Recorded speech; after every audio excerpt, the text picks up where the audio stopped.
Yung message po, yun na ating pong pag-uusapan ngayon ay yung sermon po natin, huli na ang lahat. Yan po ang title. Hindi nga natin sabihin yan, huli na ang lahat. Kanina po sa prayer, kanina po lahat naririnig ko po lagi po natin naririnig, it's not too late. Hindi pa huli ang lahat. Yan po ang atin pong laging naririnig. Ano? Pero alam niyo mga kapatid, pagdating po dito sa Biblia, alam niyo po ba na mayroon po tayong mapag-aaralan dito kahit sa lumang tipan hanggang sa bagong tipan, na mayroon pong nahuli na ang lahat, huli na ang lahat. Tanong niyo po yung dating nag-iibigan. Dati siya na nag-iibigan, dati siya na nagmamahalan.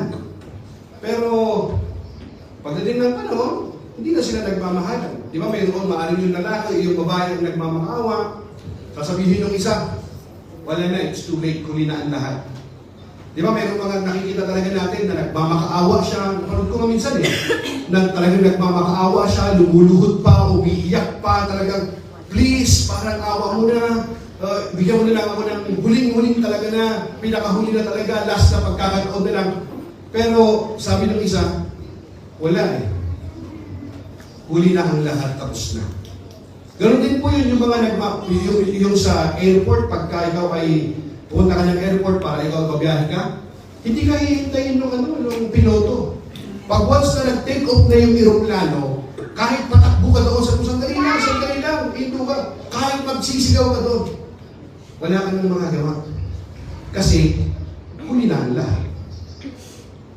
Alam niyo po ba sa Biblia mga kapatid, even doon yung kwento po ng yung 10 virgins na kung saan nandiyon karamihan po yung ikakasal, tapos yung 5 wives, tapos yung 5 naman mga mangmang, foolish sila kasi hindi sila nagdala ng extra langis eh.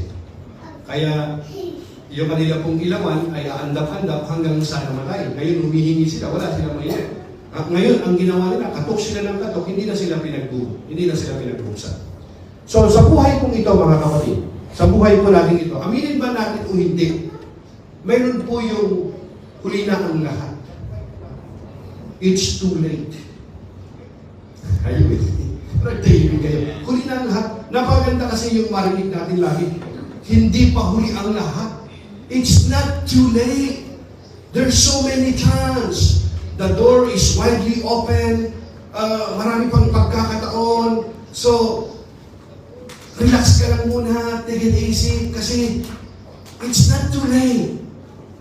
Pero alam niyo mga kapatid, mayroon pong time sa buhay natin ito na huli na ang lahat. Ano yung mga katabi mo? Huli na nga ang lahat. Huli na nga ang lahat. Di ba? Kaya nga minsan kinakanta na lang eh.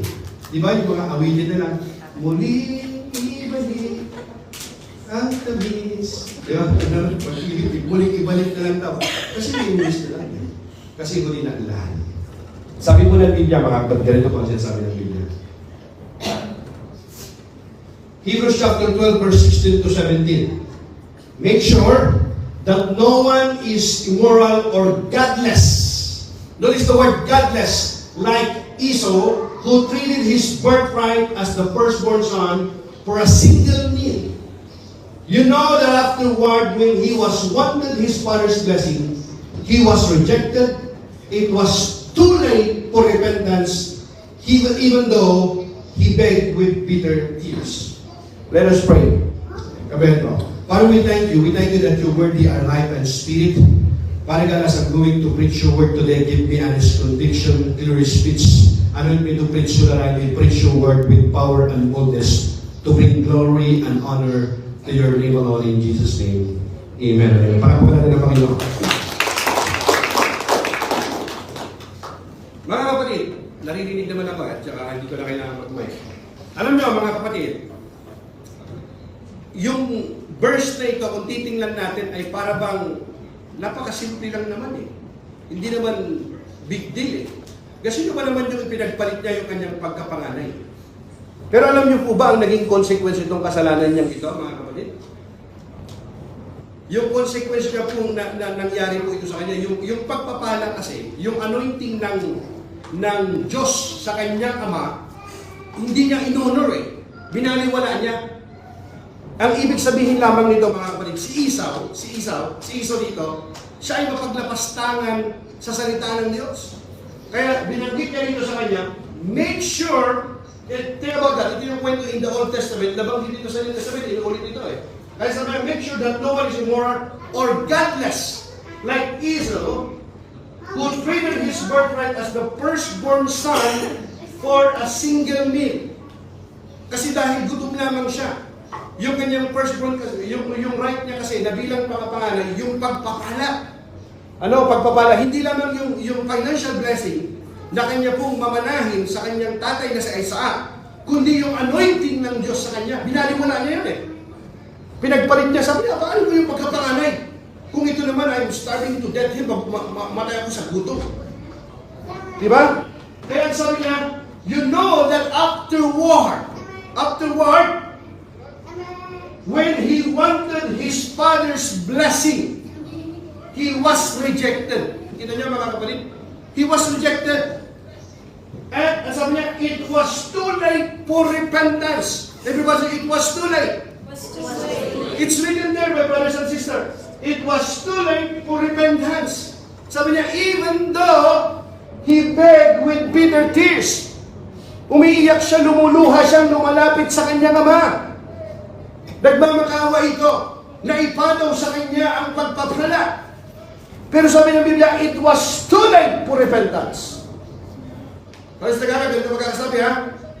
Sabi niya, pag-ingatan ninyo na huwag makiapid ang sinuman sa inyo o pawalang halaga ang mga bagay na espiritual. Pawalang halaga ang mga bagay na espiritual. Hindi ba? Maraming mga tao na hindi nagbibigay ng importansya pagdating sa espiritual na bagay. Kung kailan lang may oras, kung kailan lang panahon, saka lang mag-uupon ng panahon para makinig ng salita ng Diyos, para magsimba. But not intentionally. Kasi spiritual ito eh. Sa mga tao po ngayon, mga kapatid, it's not really important. Hindi masyadong mahalaga sa kanila eh. Kaya ang sabi ng Biblia, mga kapatid, pag-ingatan ninyo. Kita niyo yung kasunod niya, yung katabi lang niya, na huwag makiapid ang sino man sa inyo. Ano yung related dito? Sabi niya, upawalang halaga ang mga bagay na espiritual. Akala lang natin simple lang eh. Basta ako kahit pa paano, hindi naman ako nakakalimot sa Diyos. Basta ako naniniwala ako sa itaas. Basta ako naniniwala ako sa Diyos, nagdadasal naman ako. Kahit di ako nagsisimba, hindi naman ako hipokrito eh. Katulad ng iba dyan, laging nasa simbahan, pero mas makasalanan pa kaysa sa akin. Napakaganda ng ating mga reason natin minsan, di ba? That was good, mga kapatid. Saang kapitulo yon? Saang talata ng Biblia yung mga katwiran natin? Wala. Kasi ang gusto ng Panginoon, pag-aaralan natin mga kapatid, di ba? 7 araw.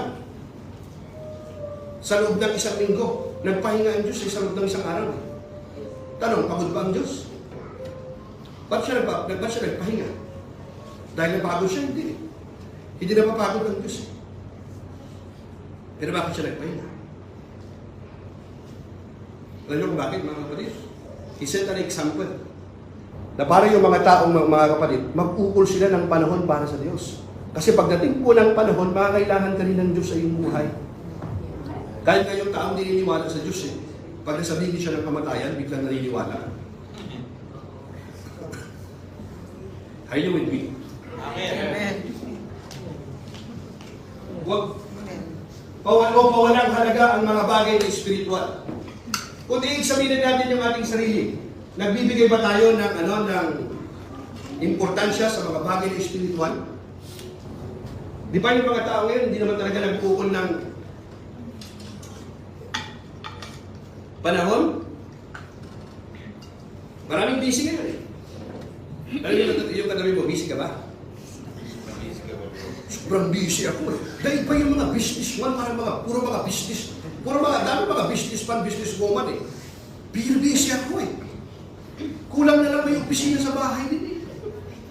Sobrang busy. Tanong mo, bakit siya? Ba't ka busy? Ano bang ginagawa mo? Hawak-hawak na naman, nasa cellphone lang maghapon, nakahiga pa. Bakit? Alam mo kung bakit siya busy? Kasi makikinig siya ng salita ng Diyos. Kasi magsisimba siya. Kaya sa busy. Kahit na hindi masakit ang ulo, minsan sumasakit ang ulo bigla eh. Kahit walang gagawin, biglang may gagawin.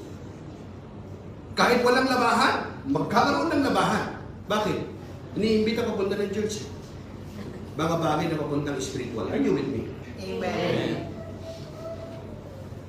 Amen? Okay. Tuloy ko? Nag-usipan tayo kanina. Tuloy ko. Ipinagpalit niya sa pagkain ang kanyang karapatan bilang pangaray. Alam ninyo ang nangyari pagkatapos. Hiningi niya sa kanyang ama na igawad sa kanya ang pagpapalang nauukol sa panganay. Sa panganay. Ngunit ito'y itinanggi sa kanya sapagkat hindi niya mababago ang kanyang ginawa, anuman ang gawin niyang pakiusap at pagluha. Kapag ang isang tao nakikiusap at lumuluha na, mga kapatid, totoo na yan. Hindi na biro yan. Sobra na ang pakikiusap niya. Kung pwede mo lang iipelikula at gusto mong makita talaga, siguro nung malapit siya, ay, patawarin mo naman ako sa aking nagawa. Nabigla lang ako, gutom lang talaga ako ng panahon na yun. May iyak pa siya eh. Pero wala na eh. Hindi niya binigyan ng halaga ang bagay na espiritual. Hindi niya inunor yun, mapapaglapastangan sa salita ng Diyos. At marami pong mga tao ngayon ang nadadaya ni Satanas. Wala silang kamalay-malay. Tuloy-tuloy lang ang ikot ng buhay. Pero ang katotohanan, marami nang nalinlang si Satanas. Di ba? Next, tingnan niyo ko mga kapatid. Then sa Old Testament that these people are stubborn rebels who refuse to pay attention to the Lord's instruction. Refuse to, di ba? Sapagkat sila'y mapaghimagsik laban sa Diyos, sinungaling at ayaw makinig sa aral ni Yahweh. Ayaw makinig sa aral ni Yahweh. But, verse 20, you see and recognize what is right but refuse to act on it. You hear what your ears, but you don't really listen. You don't really listen. Parang nandoon ka, nakikinig ka, pero hindi mo maintindihan, hindi mo mapasok sa isipan mo. Kasi yung pumapasok sa isipan mo, yung pupuntahan mo mamaya, yung party, yung bibilihin mo mamaya. Kaya yung salita ng Diyos, kahit na naririnig mo yung magandang awitin, wala eh. Kasi iniisip mo iba. Ha? You know, Israel, napakaraming nang nakita, ngunit walang halaga sa iyo. Mayroon kang tainga. Ngunit ano ang iyong napakinggan? Ang tanong, ano ang iyong napakinggan? Kaya pagtanong mga iba, ano yung napakinggan mo sa church kanina? Wala, yung pastor sumisigaw lang. Ha? Ano yung naalala mo sa church? Yung ulam masarap. Di ba? Ano yung napakinggan mo? Sabi, ang dami mo na nakita. Ibig na sabihin, ang dami ng himala na ginawa ng Diyos sa kanyang buhay. Pero sabi niya, ano ba yung napakinggan mo? Ano ba yung nakita mo? Ano bang ibig sabihin? Ano ba yung dapat mong makita? Para ikaw ay maniwala na ako'y Diyos. Para ikaw ay sumba. Ano ba? Hindi ba? Now, kahit si Jeremiah, sabi ni Jeremiah, to whom can I give warning? Who will listen when I speak? Their ears are closed, and they cannot hear. They scorn the word of the Lord. They don't want to listen at all. They don't want to listen at all. Sino yung mga tao? Ay, di ba? Ang sabi ko naman, sino po ang makikinig sa akin? Kung sila'y kausapin ko at bigyang babala, sarado ang kanilang mga pakinig. Ayaw nilang pakinggan ang iyong mga mensahe at pinagtatawanan pa ang sinasabi ko. Di ba, kita niyo yung nangyari po mga kapatid? Think about it, for 2 years na. Itong corona na ito. Millions ang namatay. Ang daming mga sinirang buhay nito. Pero sa kabila ng lahat ng ito ay nakikita natin yung mga tao. Pansamantalang nagbago. Pansamantalang nakinig ng salita ng Diyos. Pansamantalang nagsimba. Pero nasan na uli? Bumalik sa dati. Bakit mga kapatid? Tuloy na uli kasi ang buhay. Walang kamalay-malay ang tao. ng pagkakataon ay dumarating, mga kapatid. Mayroon pong panahon na huli na ang lahat. Are you with me? Tuloy ko ah. Sige. Verse 23. But they did not listen or obey. They stubbornly refused to pay attention or accept my discipline. Hindi ba pagdidisiplina pa ng Panginoon yung mga nangyari minsan? Listen to this. Sometimes, God may permit painful experience to correct us. Painful experience to correct us para ikaw ay magsisi. Minsan inaalo ng Panginoon yung mga circumstances na mangyari sa ito para ikaw ay maghulos dili. Para ikaw ay, ano naman, mag-reflect ka naman. Bakit nangyayari yung mga bagay sa iyong ito? Baka kinakalabit ka lang ni Lord. Tali mo katabi mo, kinakalabit ka na siguro ni Lord. Di ba? Alam mo ha? Ngunit hindi sila nakinig sa akin. Kung kaya'y sumunod, sa halip nagmatigas pa sila, ayaw nila akong sundin o paturo sa akin. Ayaw nila. Di ba, mas sinusunod pa si yung barkada minsan? Di ba? Kapag may nagyaya, mga kapatid, being realistic, di ba? Punta tayo sa party, punta tayo sa simbahan para makinig na salita ng Diyos, para magpuri. Oy, maganda yan, Brad. Concert. Maganda po. O kaya sa concert, di ba? Ano pipiliin ng tao? Di ba? Yung makinig na, ako dyan makinig ng salita ng Diyos kasi gusto ko magpasalamat sa Panginoon. Mabuti yung Diyos eh. Iningatan niya ako araw-araw sa aking paglalakbay. Pagtulog ko, nagising pa ako ng umaga. Pasalamatan ko yung Panginoon. Magbalik ako ng papuri. Walang ganun eh. Kasi alam mo, paggising mo sa umaga, ganun ulit ikot ng buhay, okay lang. Basta nandyan lang ang Panginoon. Maraming mga tao, ang akala nila sa Diyos, nag-iimbento sila ng sariling Diyos sa isip nila, yung little genie. Alam mo yun? Lord, kailangan ko ng healing. Sakit ako eh, kailangan ko ng healingan. Kailangan ko Panginoon ng protection ha. Kailangan ko ng protection. Lalong-lalo Lord, kailangan ko ng salvation. Yun ang gusto nila ng Diyos. Sa kanilang isip, nag-iimbento sila. Are you with me? Amen. Kasi yung Diyos ng Biblia, mga kapatid, mayroon pong relasyon. Mayroong intimacy. Amen? Mayroong komunikasyon. Mayroong nabubuong, bukod sa relasyon, may nabubuong pagsunod. May nabubuong, lalo-lalo na, pag-iibigan. Kaya ang sabi ni Jesus, if you love me, keep my commandment. Amen? Tarin mo yung babae. Paano niya malalaman na siya ay iniibig ng lalaki? Hindi lang puro text. Hindi lang puro salita. Sabi ng babae, kailangan nararamdaman niya. Kasi kung hindi niya nararamdaman, sa'yo na yung I love you mo.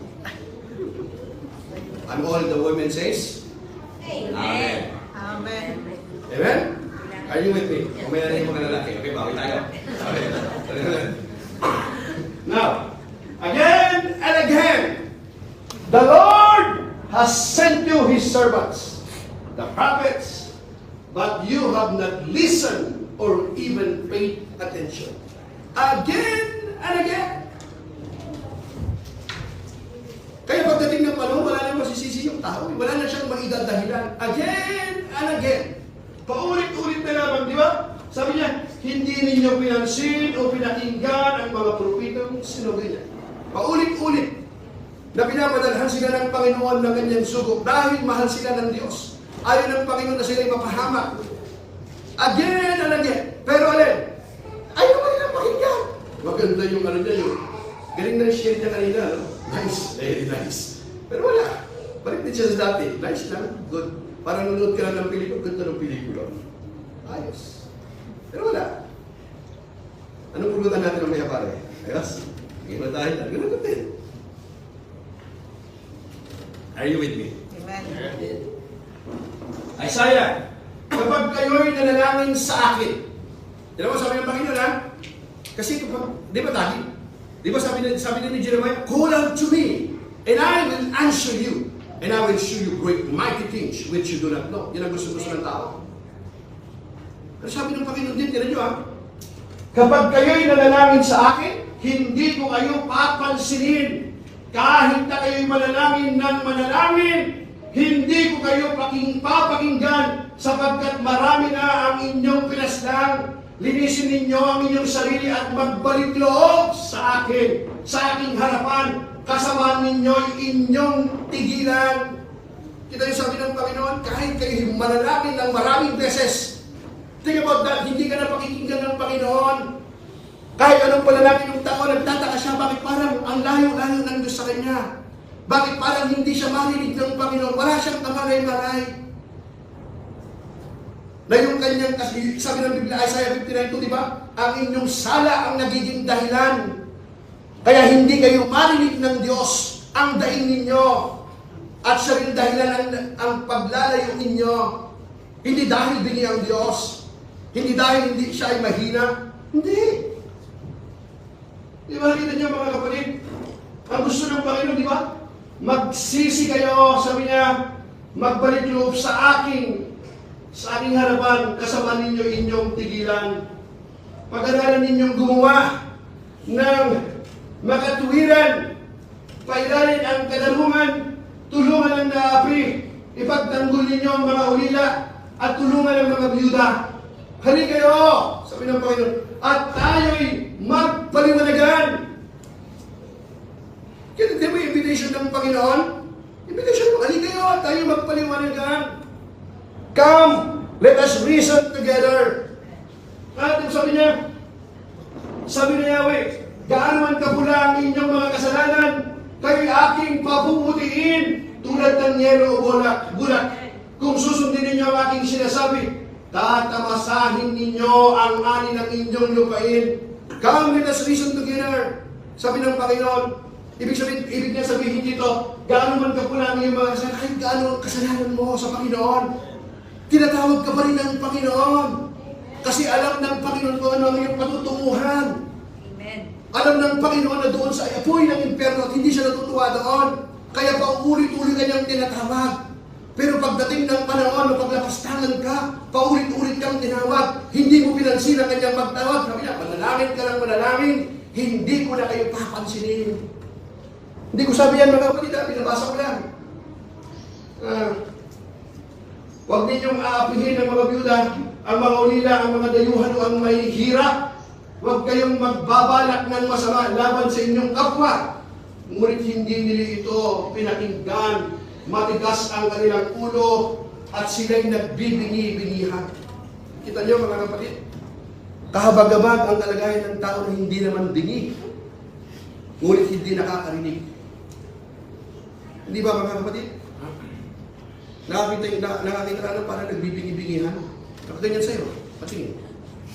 Intindihan mo ba ako? Oo. Dito, nahinig dito, nilabas lang dito. Ha? Sa karaya, lahat na sa loob ng tipan, ipinilit nila ang sarili kagustuhan at hindi dininig ang sinabi ni Yahweh ng makapangyarihan sa lahat sa magitan ng mga propeta. Dahil dito, labis siyang nagalit sa kanila.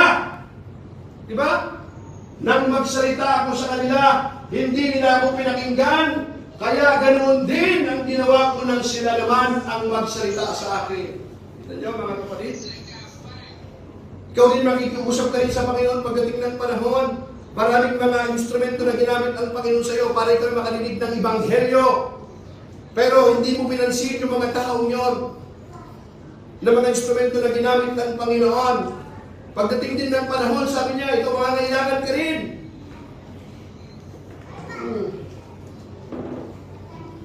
Amos chapter 4 verse 12. Therefore, everybody say therefore.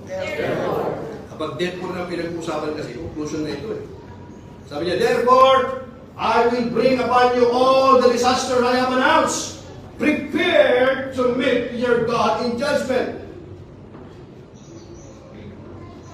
Think about that. Prepare to meet your God in judgment. It's written in the scripture, mga kapatid. Mga Israel, gagawin ko ito sa inyo. Kaya humanda kayong humarap sa inyong Diyos. Prepare to meet your God in judgment. Maraming beses kitang tinawag, pinalalahanan, maraming instrumento. na ginamit ko para ikaw ay makarinig ng katotohanan ng aral ng Ebanghelyo. Ngunit hindi mo pinansin ang lahat ng ito. Again and again, prepare to meet your God in judgment. Tama mga kapatid? At kapag nandun ka na sa judgment, dali lang, hindi ako ready. Pwede bang ikaw na muna mauna? Walang ganon. Kapag ka ikaw na yung nakapila, pila mo na yun. Umanda ka na. Ano yung katabi mo? Are you ready? Parang hindi pa ready ah. Ano mo ha? Are you ready? Amen. Baka dito, ready na kayo? Amen. Kulit ko na nga. And just as each person is destined to die once, are we destined to die once? All of us, my brothers and sisters, whether we like it or not, yun din ang matutubuhan natin. Sabi nga ng iba, may nahuhula lang. Are you with me? Amen. Huh? And just as each person is destined to die once, and after that comes judgment. Are you with me? After that comes judgment. Sabi ng iba, natapos na rin ang kanyang paghihirap sa mundong ito. Really? Saan talata, kapatid ng buhay? Walang ganon sa scripture. Sabi ng ibang version, is appointed to man to die once and after that judgment. Mayroon pong araw ng pagbuko. Kaya prepare to meet your God in judgment. Sabi nga ni Solomon, di ba? Sa kabataan, sabi niya, gawin mo lahat ng iyong magustuhan. Tandaan mo lang, ipagsusulit mo ang lahat sa Panginoon. Are you with me? Sabi niya, hindi ka lang. Gawin mo yung iyong maibigan. Tandaan mo lang, ipagsusulit mo ang lahat sa Panginoon. Mabuti man o masama. Amen? At ito ba? Walang maitatago sa Panginoon. Kasi kahit ang lihim sa dilim, liwanag sa Panginoon. Are you with me? Amen. Meron ka bang secret? Come on. Meron ka bang secret? Come on. Come on. Meron ka bang secret? Ay, sikreto yan. Sa Panginoon, hindi sikreto yan. Di ba? Kaya nga yung sabihin yung secret mo eh.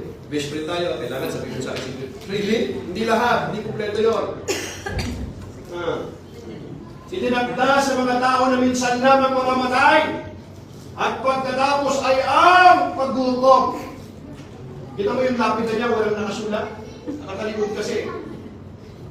Ano kaya ang gusto natin isulat sa ating lapid kung pagpipilihan tayo?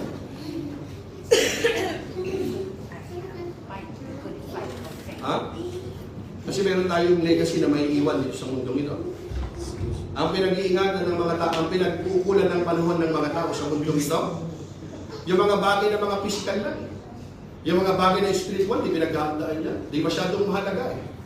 Kaya kailangan bahay, lupa, property. Yan ang mga pinaghahandaan ng mga tao. If I preach here, how to become a millionaire in 5 days, ilan ang manunood ngayon? Think about it. In 5 days, you become a millionaire. Hindi yan kasama sa preaching. Baka kaya hindi ka yan naman eh. Ha? Are you with me? Pero kang may iwan. Baka gusto naman natin pagka nawala tayo sa mundong ito, wala na. Nalimot ka na. Tinanong ko nga minsan, gumawa ko ng question eh. Sabi ko, anong pangalan ng tatay mo? Siyempre, alam na alam, tatay. Anong pangalan ng lolo mo? Alam pa. Itinanong ko kasunod, anong pangalan ng tatay ng lolo mo? Hindi ko na alam. Kasi ang lolo na, sakto lang yung maalala eh.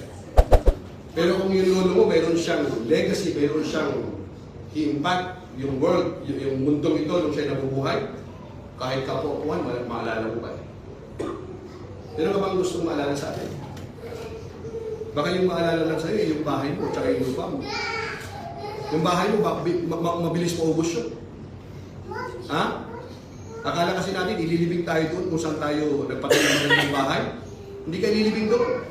Sisiguraduhin na paglilibing sa'yo, malayo doon sa bahay na pinatuyo mo, hindi ka na makabalik. Are you with me? Now, the living at least know they will die. The living, at least know they will die. But the dead know nothing. But the dead know nothing. They have no further reward, nor are they remembered. Eh ngayon, paniniwala ng tao? Hindi. Kinausap ko ng lola ko. Kinausap ako ng lola ko sa barangay. Pakita sa akin. Really? Kung magpapakita talaga sa'yo, abakan mo. Wala na nga eh. The living at least know they will die, but the dead know nothing. Tapos na, huli na lahat. Life is a test. Yung buhay natin ito, mga kapatid, test ito eh. Kapag nag-shutdown na, wala na. Umanda ka na, prepare to make your God. Hindi yung aali-aligid ka muna kung saan ka pupunta, kamasyal-masyal ka, kaya doon sa kabaho mo, lalagyan ng kutsara, ng tinidor, ng damit mo, baka pagka namasyal ka, wala kang, kasama ko na rin kaldero, bigas, pagluto ka doon, anong ganoon? Masahin pa ha, kapatid ha? Alam ng buhay na siya'y mamamatay. Wala alam natin, di ba? Correct? Ngunit ang patay ay walang anumang nalalaman. Kaya hindi mo dapat kinakausap yung patay. Yung mga espiritista na nakikipag-usap sa mga patay, mga kapatid, kasuklam-suklam yan sa Panginoon. At yun, wala silang kamalay-malay. Hindi naman yung namatay ang kinakausap nila eh. Masamang espiritu yun, mga counterfeit spirit yun. Nalin lang sila at marami silang mga nadadaya. Pero kung biblical lang tayo mga kapatid, let us be biblical. Alam ng buhay na siya mamatay, ngunit ang patay ay walang anumang nalalaman. Ayaw kasi nila na pinapakalaman natin sila rito. Sino ba yung dun sa Jessica Suho yung may dalawang tingting yung Sino? Send ka lumag. Itkalaw, bilib na bilib yung mga takikalaw. Bilib na bilib. O dito may nasisins ko rito ngayon dito ang ang tinatawag nila, hindi yung patay, yung namatay doon, yung mga masamang espiritu, tuwang-tuwa si Satanas, yung mga kampo niya, mga demonyo. Nalilin lang, kaya nga deception eh, deceiving eh. Wala na silang pag-asa at nakakalimutan lang lubusan. Tanyo mga kapatid? Job chapter 14 verse 14. You always overpower them and they pass from the sin. You disfigure them in death and send them away. Kung ang tao ay mamatay, tanaw, siya kaya'y muling mabubuhay. Tanong ito, 1,000 years ago, mga kapatid, hanggang ngayon, ito yung tanong ng tao. Is there life after death? Kapag, kung ang tao ay mamatay, siya kaya'y muling mabubuhay. Tanong, kung ang tao mamatay, siya kaya'y muling mabubuhay? Kung patay ka, paano ka hahatulan ng Panginoon? Patay ka na eh. Are you with me? Pakinggan ninyo. If there's no life after death, mga kapatid, why go to church and pray? Bakit ka pa kailangan manampalataya? Bakit kailangan ka pang maglingkod sa Panginoon? Bakit kailangan ka pang maniwala sa Diyos? Kung wala na pa ng buhay, pagkatapos ng kamatayan.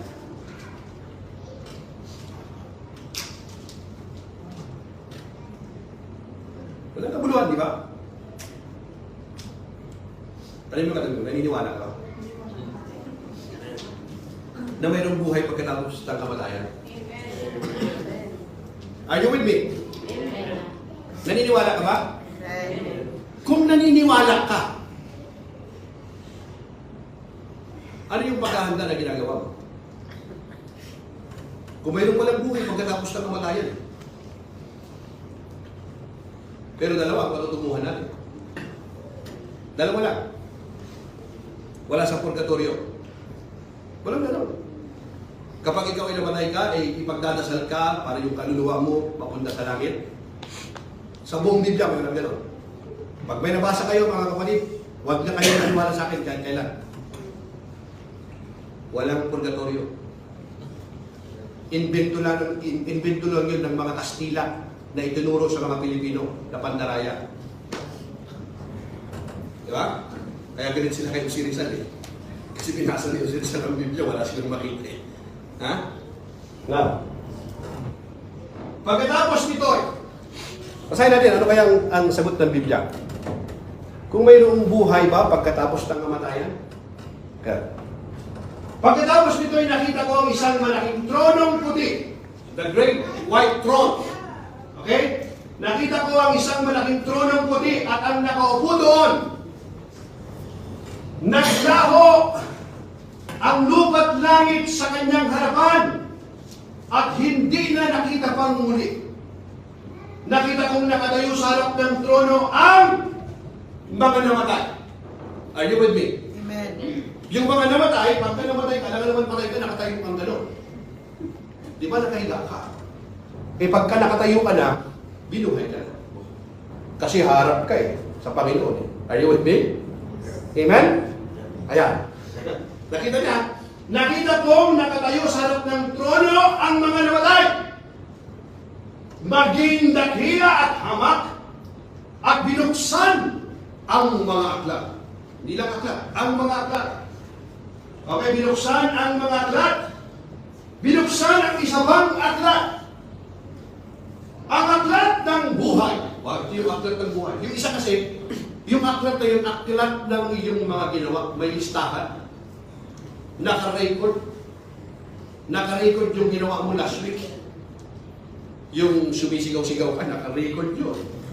Sigaw-sigaw ka, tapang-tapang, naka-record yun. Ganda na. May listahan doon sa langit. Ayun. May listahan ng mabuti. Lahat ng ginawa ko, may listahan din. Parang walang naman yung dahilan. Pero pag-usapan natin yung listahan, hindi yung listahan ng ginawa. Yung listahan ng aklat ng buhay. Gusto natin yun, di ba? Basahin natin? Amen. Okay. Anong tahimik kayo? Sabi mo, huwag kang masyadong tahimik ka mo. Are you with me? Palagpakan natin ang Panginoon. So, siya dito pa kapatid. Nakita kong nakatayo sa harap ng trono ang mga namatay. Maging dakila at hamat at binuksan ang mga aklat. Binuksan ang isa pang aklat, ang aklat ng buhay. Hinatulan ang mga patay. Patay na siya, hatulan pa niya. Kaya hindi doon nagtatapos yung buhay. Kaya pag sinabi ng tao, natapos lang kanyang paghirap. Teka muna, hindi pa tapos. Test lang yun eh. Test lang ito. Okay? Binuksan ang isa pang aklat, ang aklat ng buhay. Hinatulan ang mga patay ayon sa kanilang ginawa. Batay sa nakasulat sa mga aklat. Ayan, parang wala kang maitatay ng Dora. Bakit dito ako may punta? Di ba ito ginawa ko? Teka muna. Ito di ba? Naalala ko ito. Hindi ka magiging ulyanin pag namatay ka. Maalala mo ba? Remember yung sa Abraham's bosom? Yung lalaking mayaman? Okay, you could be brainless but you are not mindless. Pero kapag naalala pa niya, yung mga kapatid niya gusto niyang puntahan pero wala. Uli ng lahat, gusto kong puntahan yung aking mga kapatid. Babalaan ko sila eh. May lima kasi akong kapatid. Para hindi sila mapunta dito sa puntuhan ko. Sabi niya, kahit mabuhay pa muli yung patay, hindi rin sila makikinig. Hindi rin sila makikinig. Ha? Ano? Iniluwa ng dagat ang mga patay na naruroon. Iniluwa din ng kamatayan at daigdig ng mga patay, ang mga patay na nasa kanila. Hinatulan ang lahat ayon sa kanilang mga ginawa. Verse 14. Pakinggan ninyo, hindi nyo ma-imiss ito. Verse 14. Pagkatapos, anong nangyari? Pagkatapos, ay itinapon din sa lawa ng apoy ang kamatayan at ang daigdig. Sama-sama silang lahat doon. Ang tanong ngayon, ano yung lawa ng apoy? Sagutin lang ng Biblia. Ang lawa ng apoy, ang pangalawang kamatayan. Kaya paano sa pangalawang kamatayan? O hindi lang may isang kamatayan. Yung sinasukoy ng Biblia kanina, mga kapatid, Hindi lang yung kamatayan natin dito, lahat tayo mamatay. Pero mayroong pangalawang kamatayan. Pero mayroon naman ding buhay na walang hanggan. Hallelujah? Amen? Ano yung pangalawang kamatayan? Ang lawa ng apoy ang pangalawang kamatayan. Ito na. Ang sinumang hindi nakasulat ang pangalan sa aklat ng buhay ay itinapon sa lawa ng apoy. Ngayon, di mo binibigyan ng pagkakataon ng mga bagay na espiritual. Pinag-uukulan mo yung buhay natin sa daigdig na ito, 100 years, yes, kailangan natin yon. Pero pinag-uukulan ba natin kung yung pangalan ba natin nakasulat na sa aklat ng buhay? Are you with me? Amen. Alam ba natin kung ang pangalan natin nakasulat na rito? Kasi kung hindi nakasulat dito, ano mangyayari? Basahin mo, ang sino ang hindi nakasulat ang pangalan sa aklat ng buhay ay itinapon sa lawa ng apoy. Hindi yung sandali na. At binigyan pa sila ng pagkakataon. At maraming nanalangin sa kanila. At ang kanilang kaluluwa ay napunta sa kaharian ng Diyos. Walang ganon, kapatid. Walang ganon. Kahit paulit-ulit kang ipananalangin, tapos na.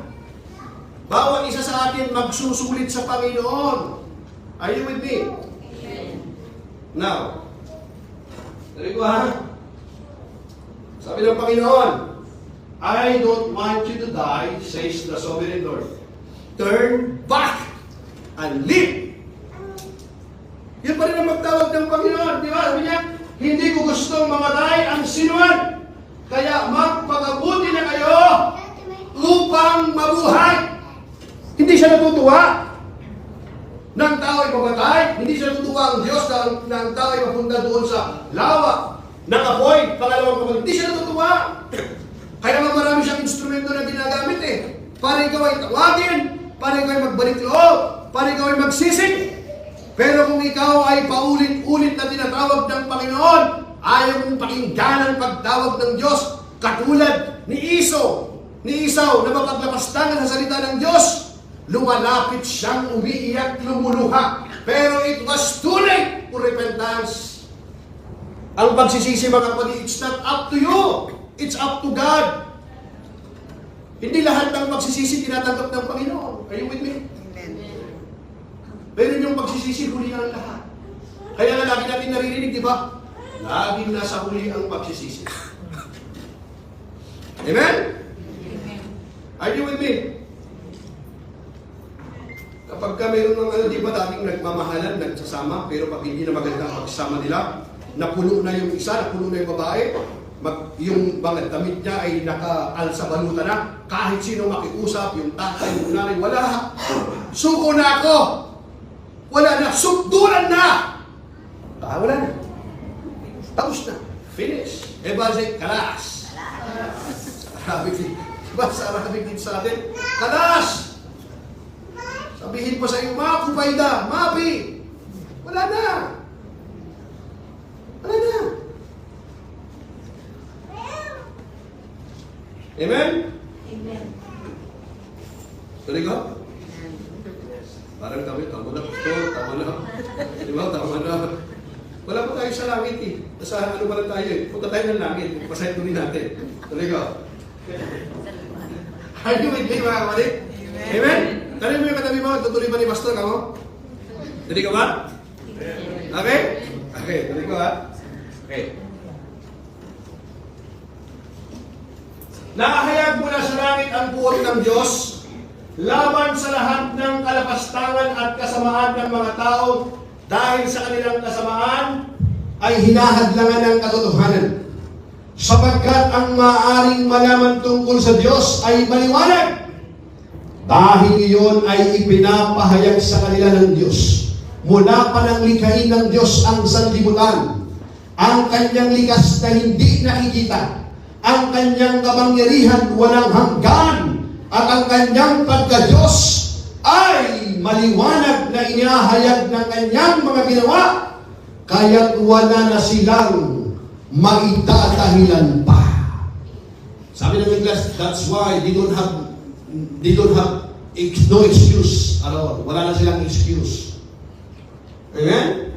Wala na silang maidadahilan pa. Maliwanag na eh. Maliwanag na nasa sikat ng araw eh.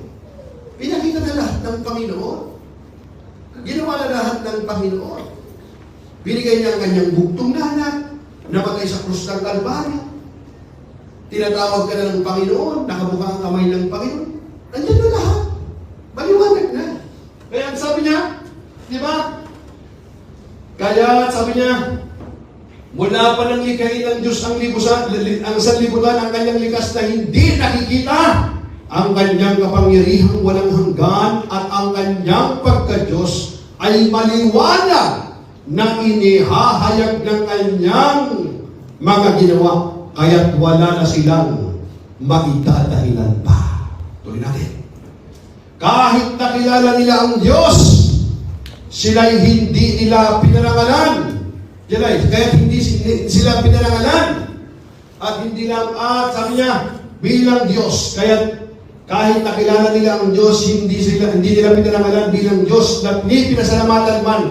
Sa halip naghaka-haka sila ng mga bagay na walang kabuluhan.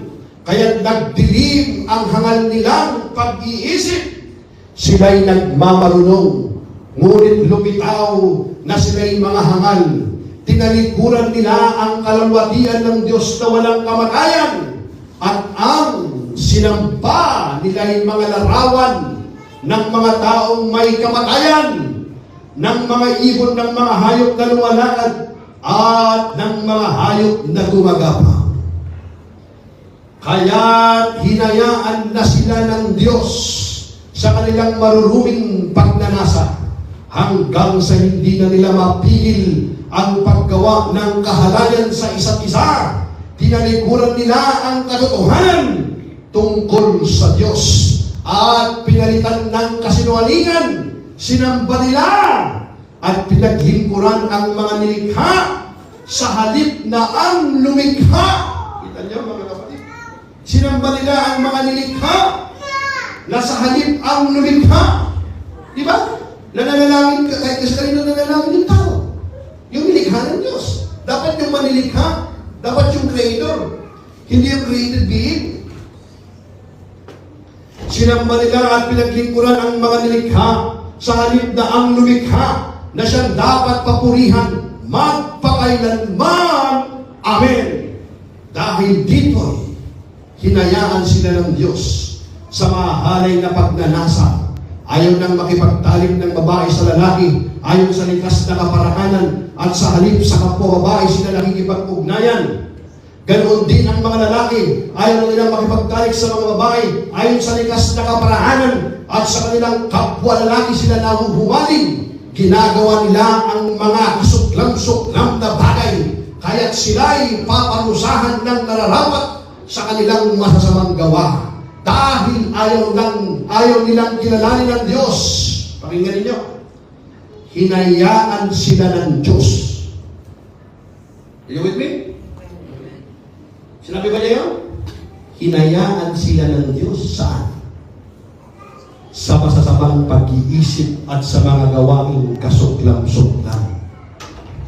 Naging alipin sila ng lahat ng uri ng kasamaan, kabuktutan, kasakiman, maruming pag-iisip, pagkaingit, pagpapaslang, pagtatalo-talo, pandaraya at masasamang hangarin.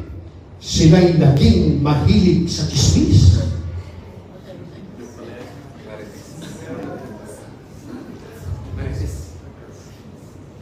Narinig niyo? Mapaninang puri, nasusuklam sa Diyos, walang pakundangan, mapagmataas, mayayabang, mapagkatha ng kasamaan, at suwain sa magulang. Sila'y naging mga hangal, mga taksil, mga walang puso at di marunong lumingap sa kapwa. Nalalaman nila ang utos ng Diyos na karapat-dapat sa parusang kamatayan ang mga gumagawa nito. Gayunman, hindi lamang patuloy sila sa paggawa nito, kundi sumasang-ayon pa sila sa mga gumagawa rin ng mga ito. Di ba God is love? Sabi ng iba. Ayos lang yan, basta nagmamahalan sila. Wala kang kamalay-malay, naging lang ka na ni Satanas. Kasama ka doon. Kaya pagdating ng panahon, sabi ng Biblia, wala na kayong magdadahilan pa. It was too late. Are you with me? Tuloy na, tuloy ba natin? Tuloy natin. Malapit na tayo sa langit. Okay? Malapit na. Okay?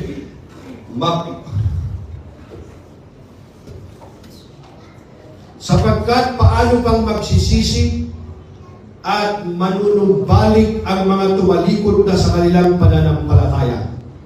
Dati naliwanagan na sila, nakalasap ng makalangit na kaloob at naging kabilang sa mga tumanggap ng Espiritu Santo. Nakalasap na rin sila ng kabutihan ng salita ng Diyos at nakadama ng kapangyarihan ng Diyos sa lubusang mahayag sa panahong darating. Kapag sila'y tumalikod, pagkatapos malasap ang lahat, hindi na sila maaari pang maakay sa pagsisisi at mapanumbalik sapagkat muli nilang ipinapako sa cross at inilalantad sa kahihiyan ang anak ng Diyos. Yan ang eksaktong nakasulat doon. Hindi na sila makakasisi. Di ba? Next na. Next. Hebrews chapter 10 verse 26 to 27. Dear friends, if we deliberately continue sinning after we have received knowledge of the truth, there is no longer any sacrifice that will cover their sins. There is no longer any sacrifice that will cover the sins. There is only the terrible expectation of God's judgment and the raging fire that will consume His enemies. Lahat po tayo tumayo mga kapatid. Ulit Tagalog niya. Matapos naming malaman at tanggapin ang katotohanan at sadyain pa rin nating magkasala, wala nang handog na may alay pa para sa ikapagpapatawad ng ating mga kasalanan. Ang naghihintay na lamang sa atin ay ang kakilakilabot na paghuhukom at ang naglalagablab na apoy na tututupok sa kaaway ng Diyos. Kita niyo mga kapatid? Matapos mong tanggapin yung katotohanan, sadyain pa rin natin magkasala, wala na, huli na ang lahat. It's too late. Kaya mayroon ng huli yung lahat, kapatid. Nauhuli din ang lahat. Kapag ka ikaw ay naharap na sa hukuman ng Panginoon, huli na ang lahat. Hindi mo pwedeng sabihin, ikaw muna.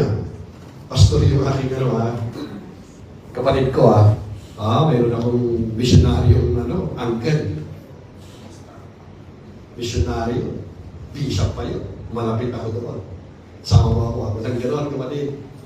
Kahit katabi mo pa yung matulog sa pagtulog. Baka sabihin niya, ay, pastor ko si Pastor Steve, bakit dinamay mo pa ako dyan? Hindi mo ako dyan. Kanya-kanya tayo dyan, kapatid. Kaharap tayo sa Panginoon. Ako nito, nakapasa lang ako. Kanina pa ako nito, nakapasa lang ako. Wala akong inventory ito, kapatid. Amen? Amen. Puro scripture yung binasa. Di ba? Di ba? 1 John chapter 5, verse 2 to 13. Ito na yung huli. Promise. Kasi sa langit naman ang punta nito. Amen? Amen. Gusto natin eh. Amen? Amen. Ngayon ito yung hindi pa huli ang lahat. Kapag ito, tinanggap mo, nagsisi ka ng totoo, hindi pa huli ang lahat. Pero kapag katapos mong marinig yung mensaheng ito, mahaba na ito, hindi mo pa rin pinakinggan, wala na. Huli na lahat. Pero whoever has the Son, has life. Whoever does not have God's Son, does not have life. I have written this to you, who believe in the name of the Son of God, so that you may know you have eternal life. Pakinggan nyo lang itong mabuti. Sabi niya, whoever has the Son has life. Wala nang explanation to. Wala nang another interpretation. Nandiyan yung meaning. Whoever has the Son has life. Sino yung Son? Si Kristo. Has life. May buhay daw. Sino bang mayroong, mayroong nakakilala sa anak? Has life. Whoever does not have God's Son does not have life. Kung wala si Kristo sa iyo, ibig niya sabihin, wala kang buhay. Kung mayroong Kristo, may buhay.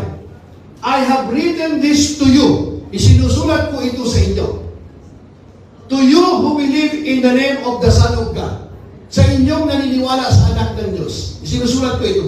Upang malaman ninyo, so that you may know you have eternal life. Tanong, kailan mo malalaman na mayroon kang buhay na walang hanggan? Buhay ka o patay ka? Kapag patay o buhay? Buhay. Eh, syempre, buhay. Pag patay ka, di wala ka nang hanggan. Patay ka na. Ngayon pa lamang, binibigyan na tayo ng katiyakan ng Panginoon. Amen. Sabi tayo. Parang medyo maliwaligan eh. Kung ang anak ng Diyos ay nasa isang tao, mayroon siyang buhay na walang hanggan. Hallelujah. Ngunit kung wala sa kanyang anak ng Diyos, ay wala siyang buhay na walang hanggan. At hindi, isinusulat ko ito sa inyo upang malaman ninyo na kayong sumasampalataya sa anak ng Diyos ay may buhay na walang hanggan. Kailan natin malalaman? Ngayon na, di ba? Ang tanongin mo lang sa iyong sarili, sumasampalataya ka ba sa anak ng Diyos? Kung sumasampalataya ka sa anak ng Diyos, may buhay ka ng walang hanggan. Kung mayroon kang buhay na walang hanggan, yung pangalan mo, ibig sabihin, nakasulat sa anak ng buhay. Amen? Palakpakan natin ang Panginoon. Di ba napakasimple, napakaliwalag sa sikat ng araw? Habang buhay pa tayo, mga kapatid, kung pinag-uulan mo ng panahon, yung buhay mo sa daigdig nito na 100 years lang, talagang ikaw ay nagsusumikap ka, nagtitiis ka, nagtsatsaga ka, dahil sa buhay na ito. How much more doon sa buhay na walang hanggan? Kung talagang ikaw ay wais ka, paitiyakin mo yung spiritual mo. Kung talagang naniniwala ka mayroong Diyos, kung talagang naniniwala ka mayroong judgment day, kung talagang naniniwala ka mayroong pangalawang kamatayan, kung talagang naniniwala kang mayroong kanlaman ng apoy, kung naniniwala kang mayroong buhay na walang hanggan sa piling ng Diyos, pagkukulang mo ng panahon. Yung mga bagay ng spiritual. Kaya hindi mo na dapat hintayin. Church tayo ngayon na. Hindi na. Friday ngayon, Sunday ngayon. Mag-aanda ka. Kahit walang mag-invite sa'yo. Ikaw ngayon yung mag-invite. Bakit? Kasi alam mo may buhay na walang hanggan. Hindi niya sinabi nito. Isinusulat ko ito sa inyo upang malaman ninyo na kayong sumasampalataya sa anak ng Diyos ay may buhay na walang hanggan. Hindi niya sinabi, isinusulat ko ito baka sakaling malaman ninyo. Hindi ganun. Sinusulat nila, pinagpakunan nila. Ay ang tatanungin mo na lang sa iyong sarili, sumasampalataya ba ako sa anak ng Diyos na siya ay namatay sa krus ng Kalbaryo para sa akin? Siya ay maging nabuhay. Kung ginawa mo yun, mayroong ka ng buhay na walang hanggan. Ngayon pa lang alam mo na, nakalista na yung pangalan mo sa alat ng buhay.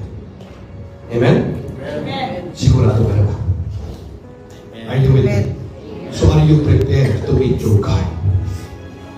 Prepared? Prepared. Amen. Amen? Are you with me? Maybe some of you, mga kapatid, ayaw kong matapos yung gawain ito. Maybe some of you are watching right now, you are not sure. Hindi ka sigurado kung may buhay na walang hanggan ka na. Hindi ka sigurado kung ikaw nga, kung si Kristo nga, ang iyong Panginoon tagapagligtas ng iyong buhay. Hindi ka tiyak. Pero may gusto mong makatiyak, narinig mo ito. Ito yung mensahe, hindi pa huli ang lahat. Amen? Pero kung ayaw mong pakinggan ito, huli na ang lahat. Are you with me? Amen? Every head bow and eye closed. Sabihin mo ito na nagmumula sa puso. Ulitin mo ang panalangin na ito. Sabihin mo, ang habang ang lahat ay nakayuko at nakapikit, mananalangin tayo sa Diyos. Hindi sa akin, mananalangin tayo, gagawin natin ito sa Panginoon. Sabihin mo ito. Sabihin mo ito na nagmumula sa puso. Habang ang lahat ay nakayuko at sabihin mo, dakilang Diyos!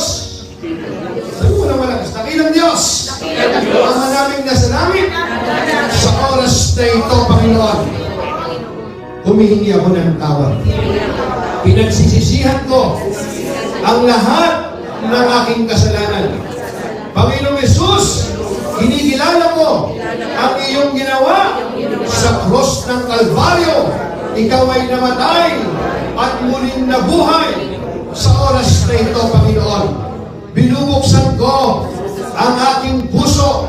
Maghari ka bilang aking Panginoon at tagapagligtas ng aking buhay. Marami pong salamat sa iyong pagpapatawad. Marami pong salamat sa iyong pagliligtas. Marami pong salamat sa buhay na walang hanggan. Ito ang aking dalangin na nagmumula sa puso sa pangalan ni Jesus. Amen and amen. Palakpakan natin ang Panginoon. Kapatid, yan po ba ipinalangin mo na nagmumula sa puso kahit kaano kaibsig, kahina ang panalangin niya, narinig ng Diyos ang dalangin mo yan.